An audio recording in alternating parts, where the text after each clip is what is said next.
حضرت انس روایت کرتے ہیں کہ مدینے میں ایک خاتون تھی جس کا توازن عقلی کچھ ٹھیک نہیں تھا. لوگ اس کو دیکھ کے راستہ بدل لیا کرتے تھے. جس کے پاس کھڑی ہو جاتی پھر جان نہیں چھوڑتی تھی. ایک دن وہ حضور کی خدمت میں حاضر ہوتی ہے اور عرض کرتی ہے حضور میں نے آپ سے کوئی بات کرنی ہے. حضور فرمایا کرو. یہاں نہیں کرنی. کہاں کرنی ہے؟ مسجد نبوی سے باہر کھلی جگہ ہے, وہاں حضور کو لے گئے. کڑکتی دھوپ, عرب کا ماحول اور اس کی بے مقصد سی باتیں. حضور کان لگا کے اس کی باتیں سن رہے ہیں. یہ حضور کی عادت تھی, جب کوئی گفتگو کرتا جب تک وہ بات مکمل نہ کر لیتا حضور سنتے رہتے.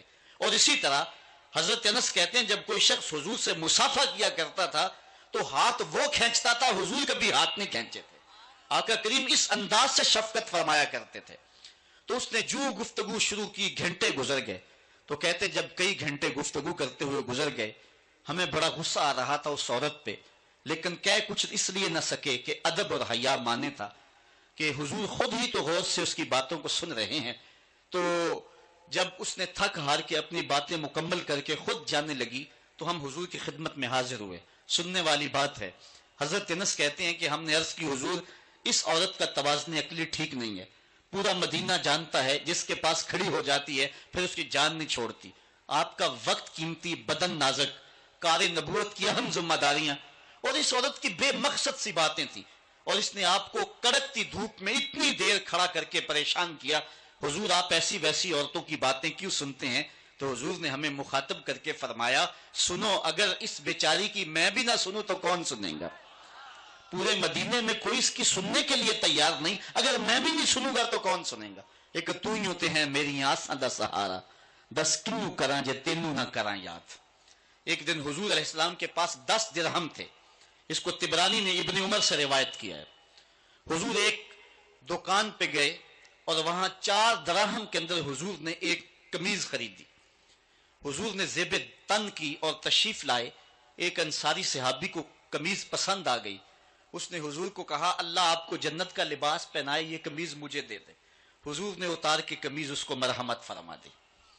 اس کے بعد حضور علیہ السلام پھر دوبارہ گئے اور 4 دراہم کی حضور نے پھر دوبارہ ایک قمیض خریدی. پھر حضور تشریف لائے تو ایک لونڈی تھی, وہ رو رہی تھی. تو آقا کریم علیہ السلام اس کو فرمایا کہ تو کیوں رو رہی ہے؟ اس نے کہا کہ مالک نے مجھے کسی کام کے لیے 2 درہم دے کر کے بھیجا تھا اور وہ درہم مجھ سے گم ہو گئے. میں اس لیے رو رہی ہوں کہ جب خالی ہاتھ جاؤں گی تو میرا مالک مجھے مارے گا. تو حضور علیہ السلام کے پاس 2 درہم بچتے تھے تو آقا کریم نے وہ 2 درہم اس خاتون کو دے دیے.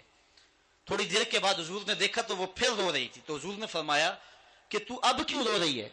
اس نے کہا کہ دیر کی وجہ سے میرا آقا مجھ کو سختی کرے گا کہ اتنی دیر سے کیوں پہنچی ہو, تو میں اس لیے گھر جاتے ہوئے ڈرتی ہوں.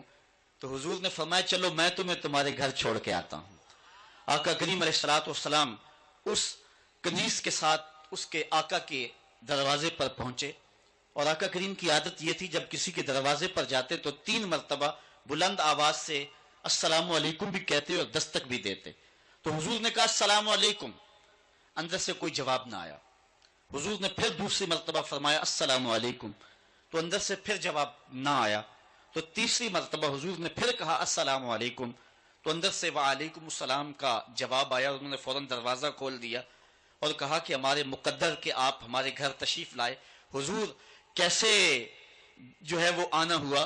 تو حضور علیہ السلام نے فرمایا پہلے یہ بتاؤ میں نے 3 مرتبہ کہا السلام علیکم, تم نے پہلی 2 مرتبہ جواب نہیں دیا.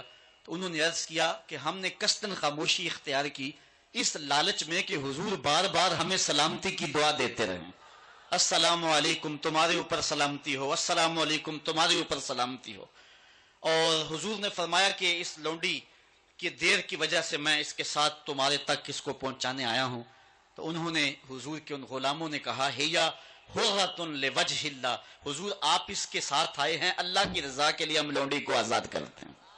تو حضور علیہ الصلوۃ والسلام ان لوگوں کو, ان طبقات کو جن کو کبھی کسی نے نہیں پوچھا تھا اور جن کا کوئی پرسان حال نہیں تھا, آقا کریم علیہ السلام کی سیرت کا یہ روشن باب ہے کہ حضور ان کی دہلیز پر پہنچے اور جا کے ان کی مدد کی اور ان دکھیوں, لاچاروں اور پریشان حالوں کو اس مشکل حالات کے اندر ڈھارس بندائی. اور یہ وہی سیرت ہے جو سیدہ خدیجہ الکبریٰ رضی اللہ تعالی